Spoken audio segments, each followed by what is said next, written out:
आरक्षणाच्या मुद्द्यावरून मराठा समाज विरुद्ध कुणबी अशी राजकीय लढाई होण्याची शक्यता निर्माण झाली आहे। मराठ्यांना सरसकट कुणबी प्रमाणपत्र देण्याची आग्रही मागणी मनोज जरांगे पाटील यांनी घेतली आणि त्यामुळे विदर्भातील कुणबी समाजाने या विरोधात आमरण उपोषणाची तयारी सुरू केलेली आहे।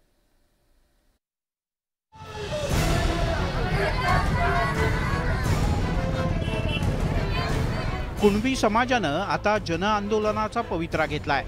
मराठवाड्यातील मराठा समाजाला सरसकट कुणबी प्रमाणपत्र देण्याची मागणी मनोज जरांगे पाटील यांनी केली आहे। मात्र याला ओबीसींनी विरोध केलाय, त्यामुळे नव्या राजकीय वादाची पायाभरणी झाली आहे। आमच्या वाट्याचं आरक्षण देऊ नका अशी मागणी करत सरसकट कुणबी प्रमाणपत्र दिलं तर रस्त्यावर उतरण्याचा इशारा अनिल देशमुख यांनी दिला आहे।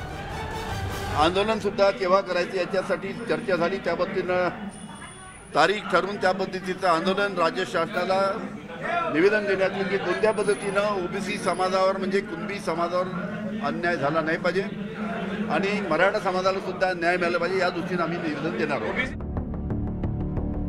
सर्व शाखीय कुणबी आणि ओबीसी आंदोलन कृती समितीनं सुद्धा आंदोलनाची घोषणा केली आहे।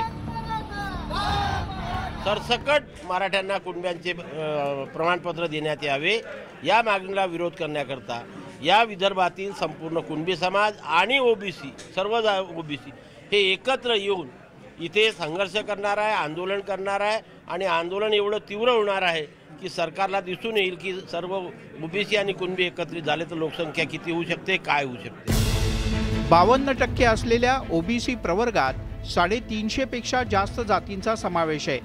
परिणामी 27% आरक्षण अल्प असल्याचा मुद्दा ओबीसी नेत्यांनी कायमच मांडला।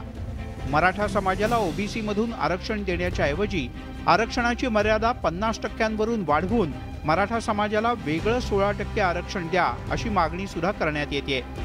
आता सरकार काय भूमिका घेतं याकडे सगळ्यांचं लक्ष लागलंय। उदय तिमांडे, न्यूज 18 लोकमत, नागपूर।